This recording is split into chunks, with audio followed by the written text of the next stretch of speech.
على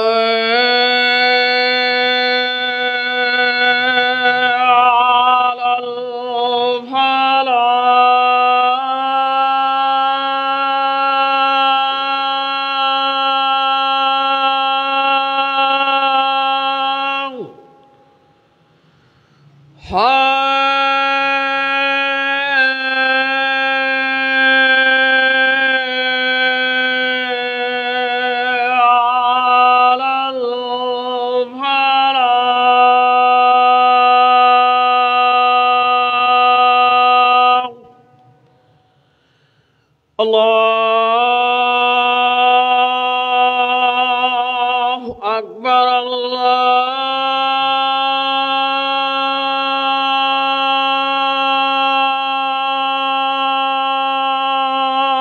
أكبر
السلام عليكم ورحمة الله وبركاته.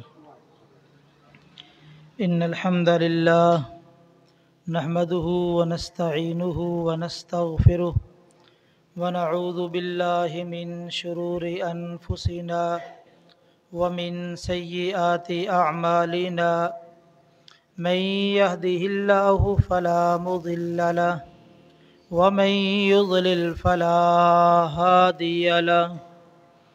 أشهد أن لا إله إلا الله وحده لا شريك له وأشهد أن محمدا عبده ورسوله. يا أيها الذين آمنوا اتقوا الله حق تقاته ولا تموتن إلا وأنتم مسلمون. يا أيها الناس اتقوا ربكم الذي خلقكم من نفس واحدة وخلق منها زوجها وبث منهما رجالا كثيرا ونساء واتقوا الله الذي تساءلون به والأرحام إن الله كان عليكم رقيبا. يا أيها الذين آمنوا اتقوا الله وقولوا قولا سديدا يصلح لكم أعمالكم ويغفر لكم ذنوبكم ومن يطع الله ورسوله فقد فاز فوزا عظيما. أما بعد فإن خير الحديث كتاب الله وخير الهدي هدي محمد صلى الله عليه وآله وسلم وشر الأمور محدثاتها وكل محدثة بدعة وكل بدعة ضلالة وكل ضلالة في النار. من يطع الله ورسوله فقد رشد واهتدى ومن يعص الله ورسوله فقد ضل وغوى. أما بعد فأعوذ بالله السميع العليم من الشیطان الرجیم من ہمزہ ونفخہ ونفثہ بسم اللہ الرحمن الرحیم القارعہ ما القارعہ وما ادراک ما القارعہ یوم یکون الناس کالفراش المبثوث وتكون الجبال كالعهن المنفوش فأما من ثقلت موازينه فهو في عيشة راضية وأما من خفت موازينه فأمه هاوية وما أدراك ما هي نار حامیہ۔ جملہ تعریفات کے لائق اللہ وحدہ لا شریک کی ذات ہے، جو ہمارا خالق، مالک، داتا، رازق، مشکل کشا اور حاجت روا ہے۔ اس مالک کا بہت بڑا احسان ہے جس اللہ خالق و مالک نے ہمیں انسان بنایا، مسلمان بنایا، اپنے محبوب پیغمبر امام الانبیاء، سید الانبیاء، خاتم الانبیاء حضرت محمد رسول اللہ صلی اللہ علیہ وآلہ وسلم کا امتی بنایا۔ قرآن مجید کی ایک چھوٹی سی سورہ مبارکہ آپ کے سامنے تلاوت کی ہے۔ اس سورہ مبارکہ میں اللہ تعالیٰ نے قیامت کی منظر کشی کی ہے، اور قیامت والے دن لوگوں کی کیا حالت ہوگی اور کیا کیفیت ہوگی اس کو بیان کیا ہے، اور نتیجتاً دو قسم کے لوگ ہوں گے ان کا ذکر کیا ہے۔ تو میں آپ کے سامنے اس کا ترجمہ اور تفسیر رکھنا چاہتا ہوں۔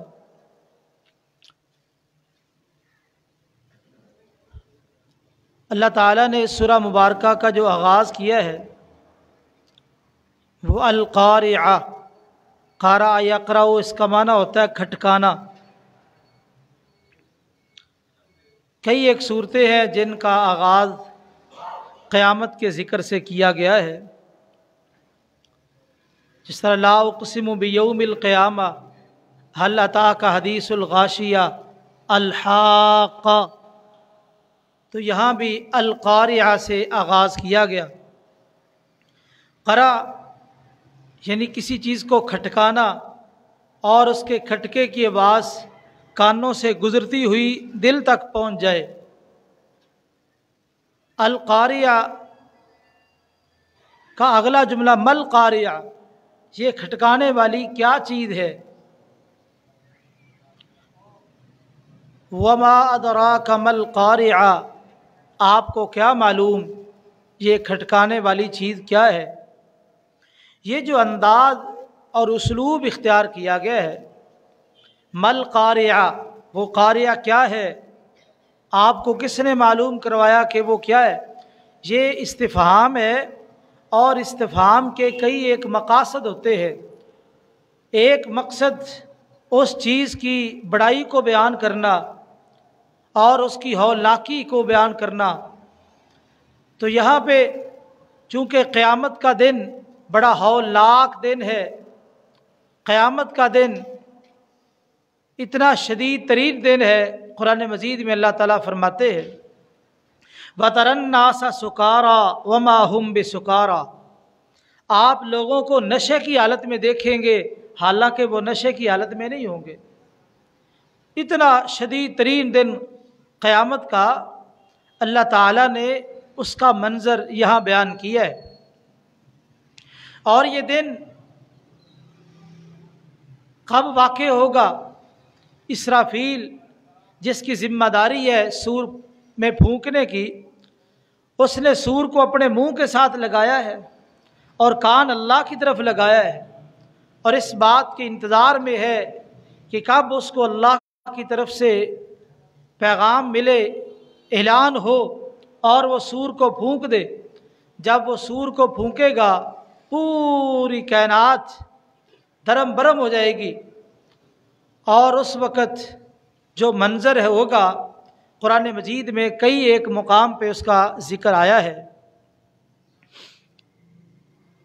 یہاں پہ صرف لوگوں کی حالت اور پہاڑوں کی کیفیت کو بیان کیا گیا ہے۔ فرمایا یوم یکون الناس کالفراش المبثوث، اس دن لوگ بکھرے ہوئے پتنگوں کی طرح ہوں گے۔ اندھیری رات میں آگ جلائی جائے، جب آگ اپنا ارد گرد ماحول روشن کرتی ہے، کیڑے پتنگے وہ چھوٹے چھوٹے پتنگے آتے ہیں، وہ آگ میں گرتے ہیں۔ اور اسی طرح یہ جب سامن کا مہینہ ہوتا ہے، رات کو بارش آئے تو صبح جہاں پہ کوئی لائٹ وغیرہ جل رہی ہوتی ہے نیچے کافی سارے پتنگے جمع ہوتے ہیں۔ قیامت والے دن لوگ اس طرح بکھرے ہوئے پتنگوں کی طرح ہوں گے۔ یہاں سے کثرت بھی مراد ہے، اور یہ بھی مراد ہے جس طرح پتنگوں کو علم نہیں کہ اب کیا ہونے والا ہے، اسی طرح یہ لوگ سارے پریشان ہوں گے، ان کو بھی علم نہیں ہوگا کہ اب کیا ہوگا، ہر کوئی پریشان۔ اماں جی عائشہ رضی اللہ تعالی عنہ نے نبی کریم صلی اللہ علیہ وسلم سے سوال کیا، حضور کل قیامت والے دن لوگ اکٹھے ہوں گے، جس طرح کہ آپ نے دوسری حدیث میں ارشاد فرمایا کہ تم قیامت والے دن جمع کیے جاؤ گے ننگے پاؤں، ننگے بدن اور بغیر ختنوں کے۔ اماں جی نے سوال کیا، حضور الرجال والنساء ينظرون بعضهم الى بعض، مرد عورت اکٹھے ہوں گے، بعض کی طرف دیکھیں گے۔ آپ نے فرمایا عائشہ الامر اشد من ذالک، معاملہ اس سے کہیں زیادہ سخت ہوگا، کسی کو یہ اندازہ ہی نہیں ہوگا میرے دائیں بائیں کون کھڑا ہے، ہر کوئی اپنے بارے میں غور و خوض کر رہا ہوگا، اور اس قدر اس فکر میں ڈوبا ہوگا اس کو دوسرے کی خبر نہیں ہوگی۔ یوم یکون الناس کالفراش المبثوث، لوگ بکھرے ہوئے پتنگوں کی طرح، اور پہاڑ جو بڑے مضبوط ہے، قوی ہے، اور اللہ نے زمین کو ساکن بنانے کے لیے پہاڑوں کی میخیں گاڑی ہے، تو یہ پہاڑ جو اللہ تعالیٰ کی اتنی مضبوط مخلوق ہے، یہ کالعہن المنفوش، دھنی ہوئی رنگین روئی کی طرح اڑتے پھریں گے۔ قرآن مجید نے ایک جگہ پہ کہا یہ سراب بن جائیں گے، جس طرح گرمی کے موسم میں آپ سڑک پہ جا رہے ہوتے ہیں، دور نظر آتا ہے کہ سڑک پہ پانی ہے، وہاں جاتے تو کچھ نہیں ہوتا، اس کو سراب کہتے ہیں عربی کے اندر۔ پہاڑ دور سے نظر آئیں گے، پہاڑ ہے، لیکن قریب جائیں گے دھواں ہوگا، کچھ بھی نہیں ہے۔ تو اس طرح اتنے مضبوط پہاڑ، اللہ کی مضبوط مخلوق، وہ بھی دھنی ہوئی رنگین روئی کی طرح۔ رنگین کا لفظ جو استعمال کیا گیا وہ اس لیے کہ چونکہ پہاڑوں کے رنگ مختلف ہیں، کچھ سرخ پہاڑ ہے، کچھ سفید پہاڑ ہے، کچھ کالے پہاڑ ہے، اس وجہ سے مفسرین نے اس کا معنی یا ذکر کیا ہے کہ وہ رنگین روئی، مختلف رنگوں کی روئی، جس طرح پینجے کے اندر آپ جائے وہ روئی اڑ رہی ہوتی ہے، اس طرح قیامت والے دن پہاڑ اڑ رہے ہوں گے۔ جب اتنی بڑی مخلوق کا یہ حال ہے تو آپ بتائیے باقی چیزوں کا کیا بنے گا، باقی چیزوں کی کیفیت اور حالت کیسی ہوگی۔ یہ قیامت کی ہولناکی کا یہاں ذکر کیا، آگے قیامت والے دن ہوگا کیا، آگے اللہ تعالیٰ نے ذکر کیا ان لوگوں کا فَأَمَّا مَنْ ثَقُلَتْ مَوَازِينُهُ، جن لوگوں کے نیک اعمال کا وزن بھاری ہو گیا، فَهُوَ فِي عِيشَةٍ رَاضِيَةٍ، یہ لوگ پسندیدہ زندگی میں ہوں گے۔ تو یہاں سے پتہ چلا کہ قیامت والے دن ہمارے اعمال کا وزن ہوگا۔ وزن اعمال کے حوالے سے یہ بات جاننا ضروری ہے